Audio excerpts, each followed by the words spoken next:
What's been your biggest accomplishment, you think? Bouncing back, number one, is refusing to listen to the negative chatter in my own head, refusing to listen to other people's perception of me, creating something from absolutely nothing. So I got to, you know, there's the books, there's the TV, there's all that stuff. But my biggest accomplishment is being willing to give myself 1,000 second chances. And every time I got to 999, I pressed reset. Yeah. I didn't ask permission, I gave notice. Yeah. At some point, I have to stop asking, can I be great? Can I be brilliant? Can I be okay and still be accepted? I just stopped asking permission and just gave notice unapologetically, and not in a braggadocious way, not in a way that shrunk anyone else, in a way that said, I only got one life, and I'm gonna ride this one till the wheels fall off. And then all the other stuff came. Wow. As a result of a decision I made. Right, but it was a decision. It was a decision, but and it didn't come from, you know, a motivational experience. It didn't come from an inspiring teacher. It came from hitting rock bottom. Okay, let's talk about that, because this was the thing that when you and I were talking that really struck me, because I had been there, and I just wanted to hear how you had turned it around, because you can be rock bottom and turn it around. That's the best turnaround, because at rock bottom, hell ain't no other way to go. Right. You got to go up, so that's a great time. You climbed to the top. Tell everybody about this journey. I struggled all through school.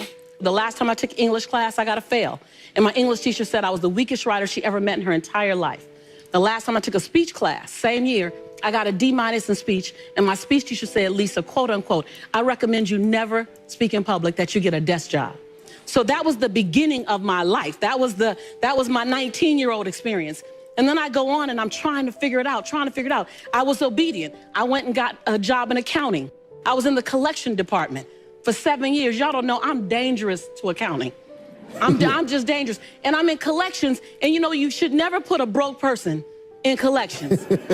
Never, because everybody's reasons sound good to me. I know it sounds funny, but it was real.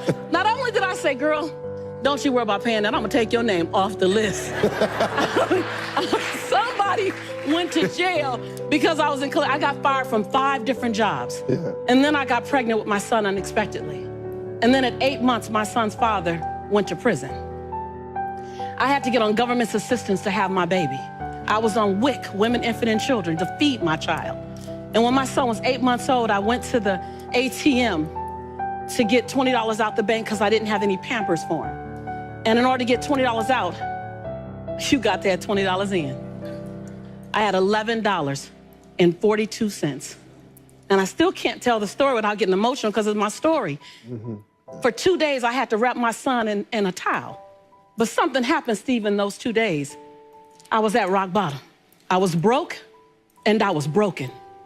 Inglewood, California. My son laying on his back at 8 months. I have a towel over him, and I have my hand on his stomach saying, don't you worry, Jaylani.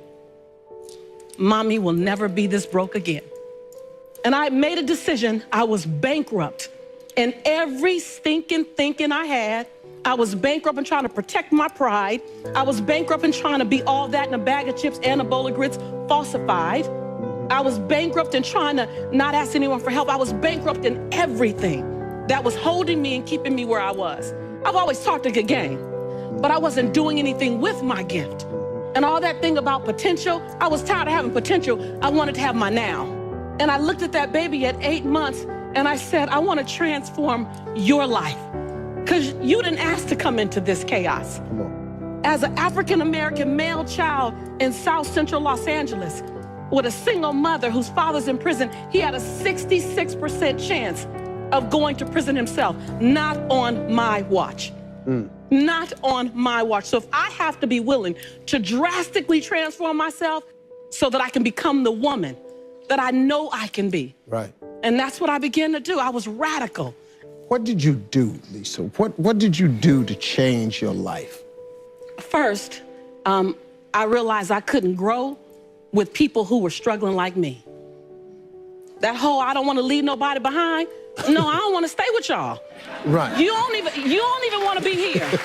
Like, I don't want to be the queen of this block. Yeah.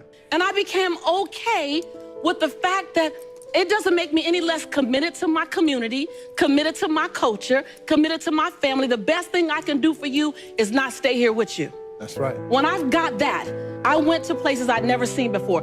I went to conferences where people were talking about money, talking about prosperity, talking about, it was like, no habla español. What y'all talking about? ROIs and PPMs and term agreements and capital fundraising and bottom lines and what is it? What is, I'm gonna stay until I learn what you're talking about. I went to the same conference 42 times. And there I raised $532,000 in capital for my company to start my dream. And my dream was to transform teen lives. I want to teach teens how to fall madly in love with themselves and how to make integrity-based decisions. And I got it funded and I started working. And that was the beginning of me rescuing myself. I realized that I am my rescue. No one else is my rescue. If I think I cannot do it, I already cancel it. Yeah, some really crazy things that I believe I can do it, I already do it. Like what? Like jump over the building, crash by the hovercraft, jump from the light 72 feet high with no net. And there's so many things. Even today, I look at the old film, look at myself. Sometimes really smile. I'm glad. Even I know I get hurt, I broke my ankle, I'm so happy I did it. If today, I cannot do it anymore.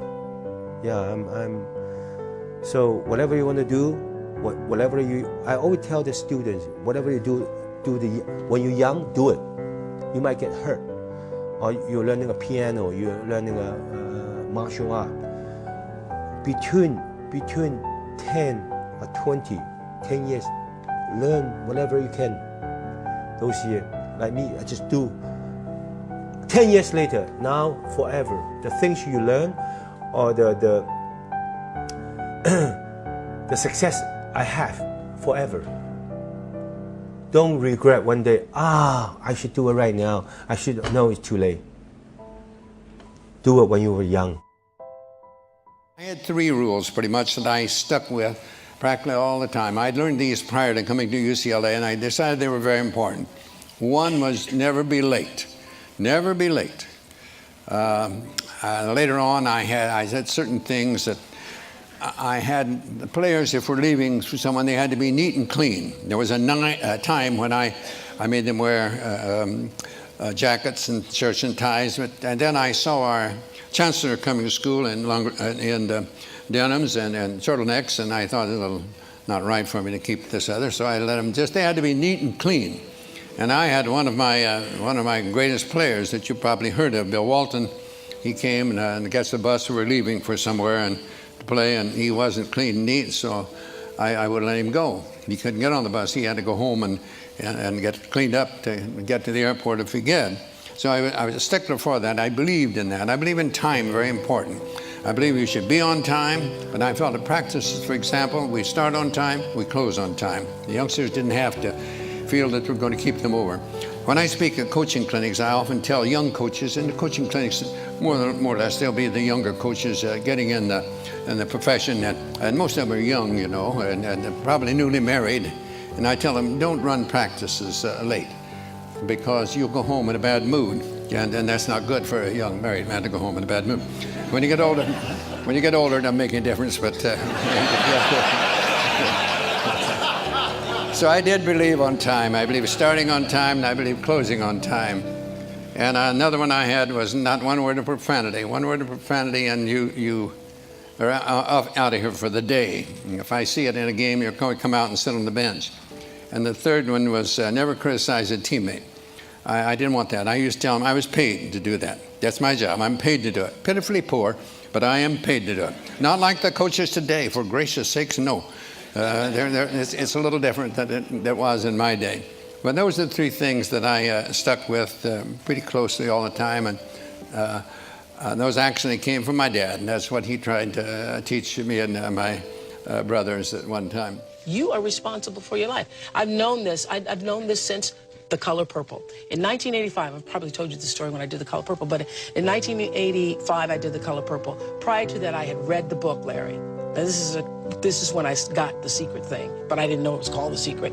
I read the book, The Color Purple, and then went out and got books for everybody else I knew. And I was obsessed about this story. Obsessed about it. I ate, slept, thought all the time about The Color Purple. I moved to Chicago. I get a call from a casting agent asking, would I like to come and audition for a movie? I've never gotten a call in my life from anybody for a movie or anything like that. And I say, is it The Color Purple? And he says, no, it's a movie called Moonsong. And I go, well, I've been praying for The Color Purple. And I go to the audition, and of course it was The Color Purple. I audition. I don't hear anything for months. And I go to this fat farm, and I think it's because I'm fat, because I was about 212 pounds at the time. And I think I didn't get the call back because I'm so fat. And I'm at this fat farm, and I'm praying and crying, saying to God, help me let this go. Because I wanted to be in this movie so much. I wanted it, I wanted it, I wanted it. I thought I was going to be in the movie. There's all these signs that I should be in the movie. And I go to this fat farm, and I'm praying and crying. And as I'm on the track singing this song, I surrender all, I surrender all to thee, my blessed Savior. I surrender all. I'm singing that song, praying and crying. A woman comes out to me, and she says, on the track, it's raining, and she says, there's a phone call for you. And the phone call was Steven Spielberg saying, I want to see you in my office in California tomorrow. Now, what I learned from that, that moment absolutely changed my life forever, because I had drawn The Color Purple into my life. I didn't know Steven Spielberg. I didn't know Quincy Jones, who saw me in Chicago. In 1984, he was there for a lawsuit that was being filed against Michael Jackson because he'd been working on his Thriller album. And he saw me on AM Chicago and said, that's Sophia. Now, I didn't know him. I didn't know anybody that had anything to do with that. But I knew that I had drawn that into my life, and it changed the way I thought about my life forever. Dear son-in-law, Miss Seeley, you keep on advising him like you do. It is very true that the way you think creates reality for yourself. There are other factors going on, so it's not everything, but you really can change your own reality based on the way that you think. Yeah, I had graduated college, and I have, you know, this degree in fine arts, and my dad saw me coming and going to work every day, and he was like, what are you doing? And I was like, making a living. What are you talking about? And I was in a transitional period because my son and father and I, we had just broken up, and I had this degree, and I was just living. And my dad saw it, and he was like, how do you expect to catch fish on dry land? And I was like, what? He always spoke in metaphors. I was like, can you just speak plain English? He was like, how are you gonna get acting jobs when they're not here? You need to go to LA, where the jobs are. So my family threw a party. We were broke. They raised $700, and I moved to LA, and I took my son in. My dad, may rest in peace, he was like, maybe you should leave Marcel here. And I was like, I'm not leaving my son. It's my kid. And then I got out and freaked out. I was like, maybe I should send him back. And my dad was like, no, that's your blessing. He's your blessing. He's gonna keep you focused. You were right. Your instinct was right. You should have taken him.